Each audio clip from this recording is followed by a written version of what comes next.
బావా లక్ష్మి నీకు మళ్ళీ ఓ పొడుపు కదా. ఏం అక్కర్లేదు, నువ్వు నాకంటే తెలివైన వాడవని బాగా చదువుకున్న వాడవని నిరూపించుకోవాలనే. అటువంటి సునకానందం నాకు లేదు, కానీ మన పెద్దోళ్ళు అడిగినాయే నేను నిన్ను అడుగుతున్నా. సరే అడుగు. ఒక తండ్రికి 3 కూతుర్లు. ఓ రోజు తండ్రి పెద్ద కూతురింటికి వెళ్తాడు.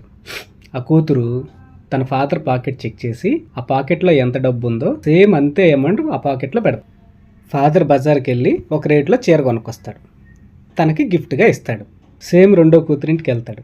రెండో కూతురు కూడా తన ఫాదర్ పాకెట్లో ఎంత అయితే అమౌంట్ ఉందో అంత అమౌంట్ పెడుతుంది. ఆయన బజార్కి వెళ్ళి సేమ్ రేట్లో చీర కొనుక్కొచ్చి ఇస్తాడు. సేమ్ మూడో కూతురు కూడా అలాగే చేస్తుంది. చివరికి ఫాదర్ పాకెట్లో 0 అమౌంట్ ఉంటుంది. అసలుకి ఫాదర్ పాకెట్లో ఎంత డబ్బు ఉంది, చీర ఖరీదు ఎంత?